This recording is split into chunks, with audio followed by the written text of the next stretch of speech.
sahabat RSMY dimanapun Anda berada, senang sekali dapat bertemu kembali dengan sahabat dalam program edukasi Ngobras, Ngobrol Asik Sehat. Salah satu program yang dapat memberikan sahabat banyak informasi dan juga tips kesehatan langsung dari ahlinya. Topik kita hari ini sahabat adalah mengenal tumor otak.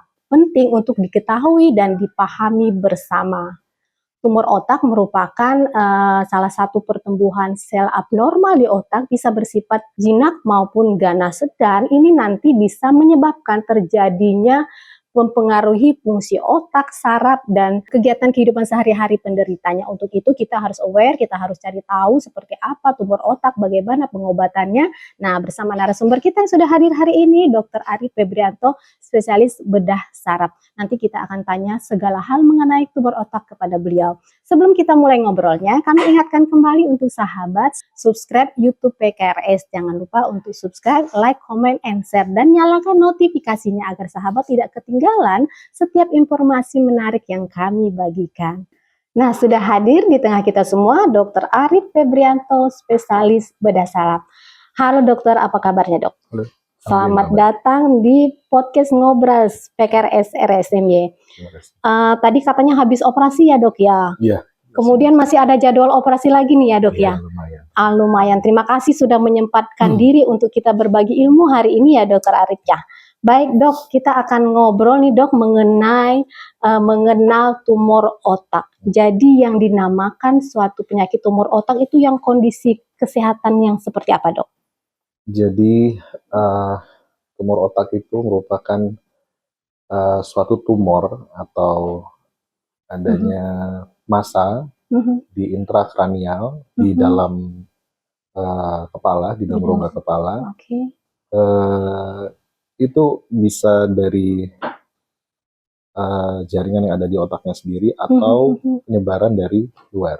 Oke, jadi yang katakan tumor otak itu sesuatu di dalam kepala yang berkembang tidak normal gitu tadi ya dok ya. Bisa memang sudah ada di otak atau bisa ada di dalam kepala atau penyebaran dari yang bagian yang lain ke kepala gitu ya dok ya.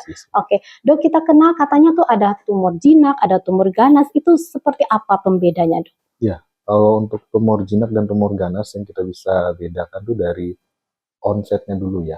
Biasanya kalau tumor jinak dia slowly pelan, onsetnya pelan, dari keluhan pertama muncul sampai benar-benar bikin pasien ngedrop itu dia bertahap pelan. Kalau misal untuk kasus-kasus tumor yang ganas biasanya cepat ya, onsetnya lebih cepat.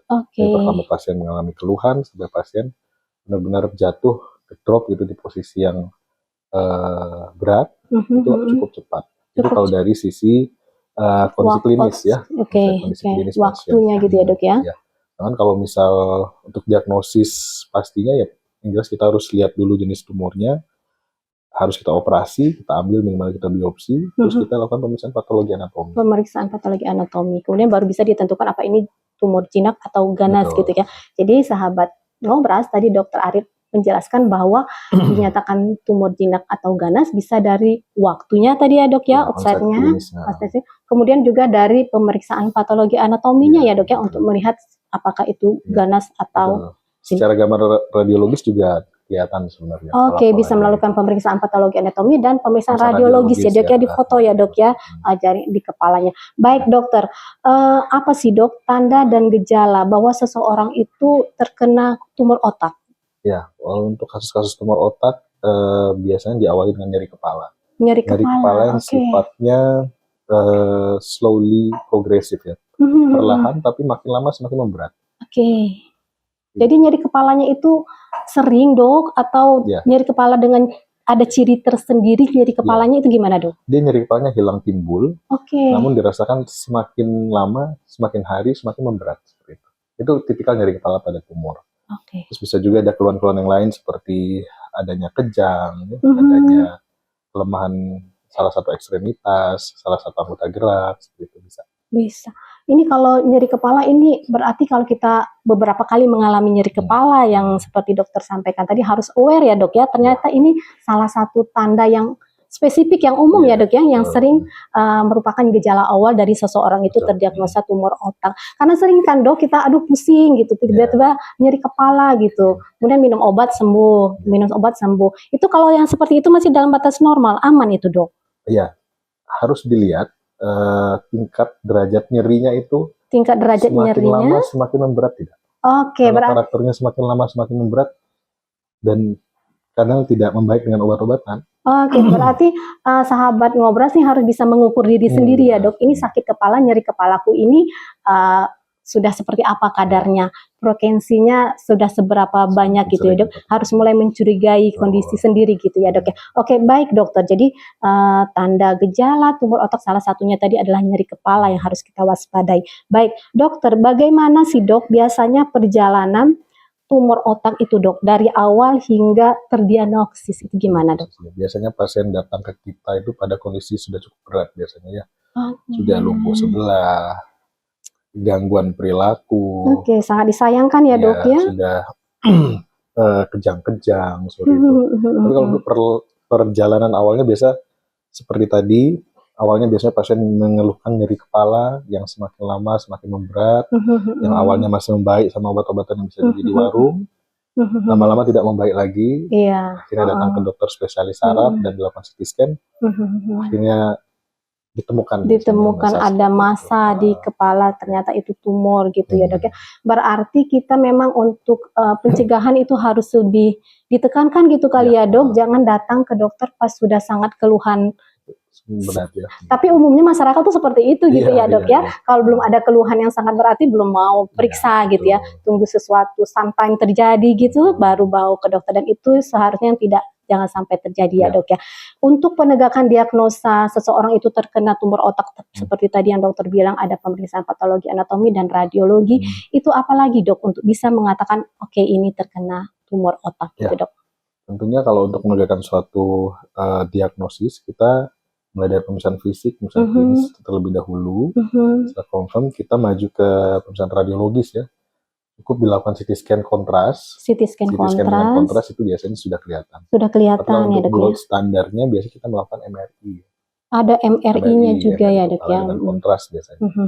Itu untuk lebih detailnya lagi. Jadi sebelum penegakan diagnosa itu benar-benar melalui beberapa pemeriksaan ya dok ya, supaya benar-benar pasti ini terkena. Kalau untuk menentukan jenis tumornya jinak atau ganas, gold standarnya memang patologi anatomi. Patologi anatomi itu tadi. Oke, baik dokter.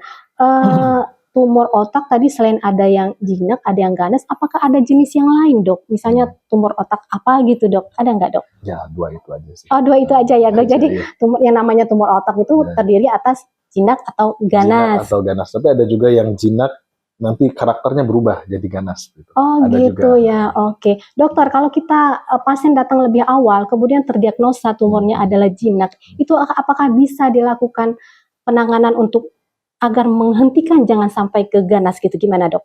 Oh, bisa ya dok lah. Itu early diagnosis.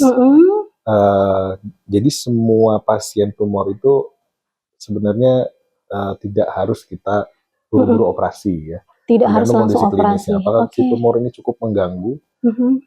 Terus outcome-nya akan seperti apa? Gitu. Apakah perlu kita ambil semua atau cukup dengan biopsi, dilanjutkan kemoradiasi? Jadi tergantung kondisi klinis. Kondisi klinis pasien masing-masing saat datang ya dok ya.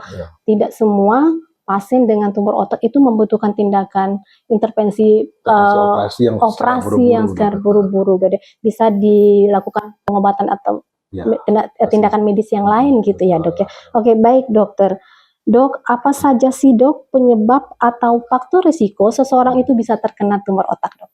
Ya, yang pertama faktor genetik ya tentu sangat-sangat berpengaruh karena faktor genetik itu menentukan seorang itu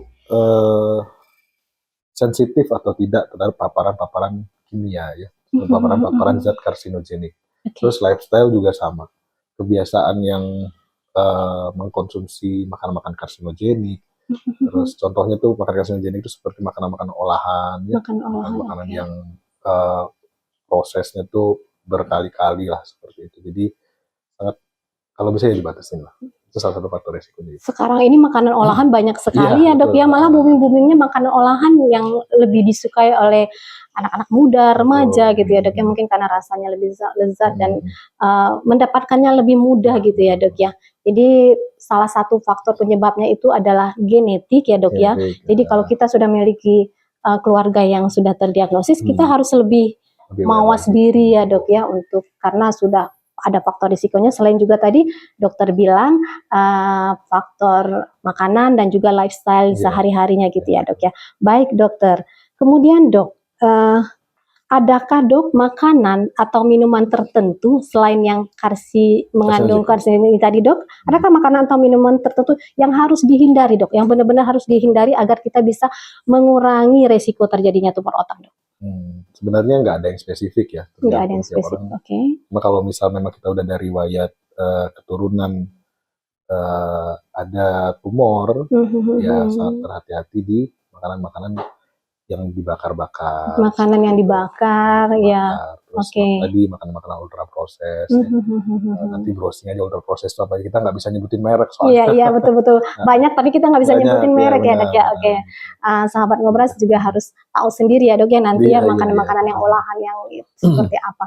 Kemudian juga hindari makanan-makanan yang dibakar ya dok ya. Ternyata makanan yang dibakar itu mengandung apa dok? Jadi yang dibakar itu kan penghasil pembakaran itu ada yang namanya karbon monoksida, itu zat karsinogenik juga. Zat karsinogenik juga bukan hanya di bahan olahan ya dok ya, ada juga di makanan yang dibakar, proses pembakarannya itu ya dok ya. Itu salah satu yang termasuk harus kita hindari supaya tidak terkena tumor otak ya dok ya.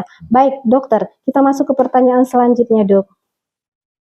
Dokter, kenapa sih dok tumor otak bisa menyebabkan gangguan pada fungsi tubuh lain dok, seperti penglihatan, berbicara, bergeraknya, itu kenapa dok? Ya, jadi tumor otak ini gejalanya tergantung lokasi ya. Jadi untuk gejala utamanya pasti tingginya tekanan intrakranial atau tekanan di dalam otak, itu biasanya dengan gejala nyeri kepala, terus penurunan kesadaran, yang lainnya itu tergantung lokasi. Tergantung lokasi tumor, gitu. Lokasi tumor di intrakranial itu tadi ya dok. Berarti di kepala kita itu ada bermacam-macam bagian ya dok ya. Ada ruangan ya. Ada ruangan. Misal di area depan, di area frontal, mungkin akan terganggu fungsi kognisinya, fungsi berpikir, baik, fungsi emosinya juga sama. Terus kalau misal areanya di bagian atas sedikit, bisa menyebabkan kelumpuhan. Gitu. Misalkan ada motor strip ya, area gerak, fungsi gerak, itu bisa menyebabkan kelumpuhan sebelah, bisa menyebabkan kejang, gitu seperti itu. Area di belakang juga sama, bisa menyebabkan gangguan penglihatan, gangguan lapang pandang, gitu. Kalau misalnya kenanya di otak kecil, gangguan keseimbangan.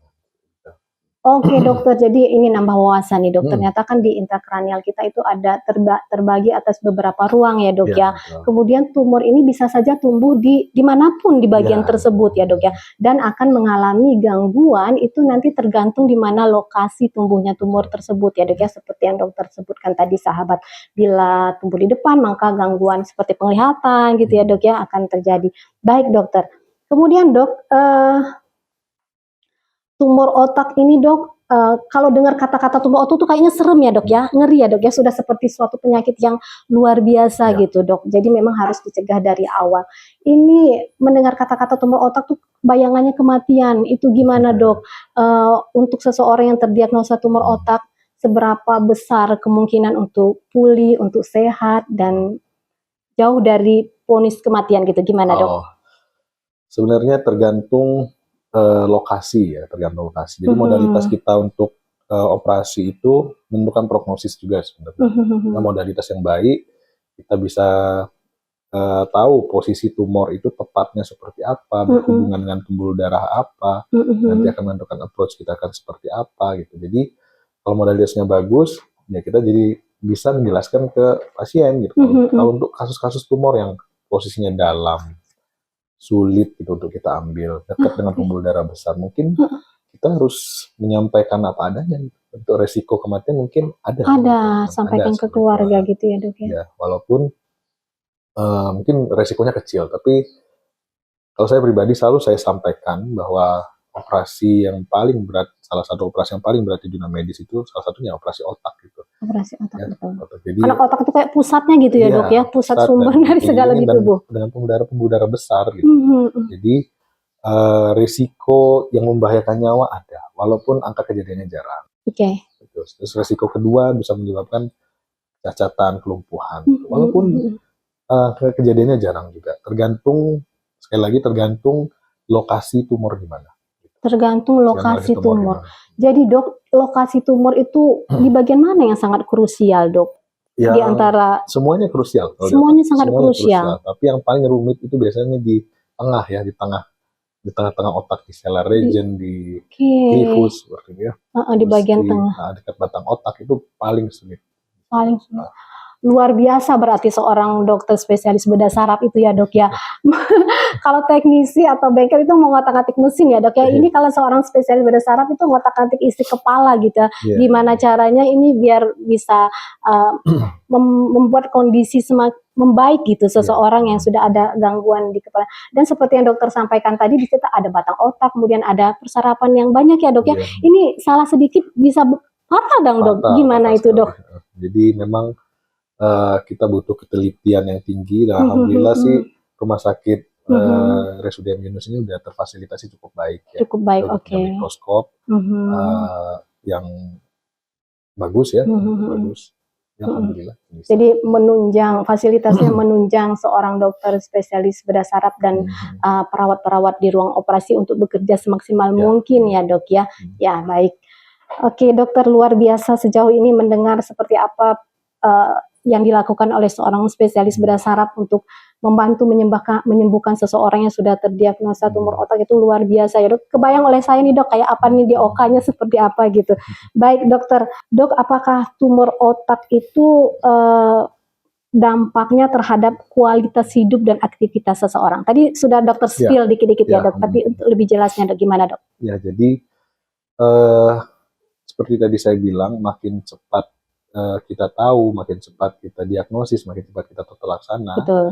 Jelas setelah itu pengaruh ke pasien setelah dioperasi, setelah tumornya tidak ada, prognosis jauh lebih baik dibandingkan pasien-pasien yang sudah terlambat datang ya. Kita tindak seperti itu.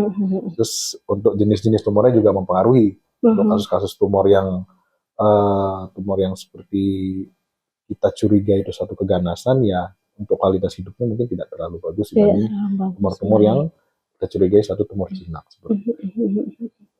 Jadi memang mendeteksi lebih awal ya dok ya, early diagnosis tadi memang harus benar-benar bisa dilakukan, dan masyarakat juga memang harus lebih aware dengan keluhan yang mereka rasakan supaya bisa lebih cepat datang ke fasilitas pelayanan kesehatan ya dok ya, supaya tidak terlambat saat pendiagnosaan ya dok ya, jangan sampai sudah stadium lanjut seperti itu ya dok ya. Baik, oke dokter. Kasus tumor otak tidak harus selalu diatasi dengan operasi ya dok ya. Sebenarnya gini, bukan tidak diatasi dengan operasi, tidak buru-buru. Tidak harus buru-buru langsung operasi. Ada tindakan medis lainnya yang bisa dilakukan. Oke, sebelum dilakukan operasi. Baik, jadi dok, bagaimana sih dok proses pengobatan dan penanganan tumor otak ini sebelum dinyatakan bahwa ini memang sudah harus operasi? Ya, jadi gini, indikasi kita operasi, yang pertama itu life saving dulu.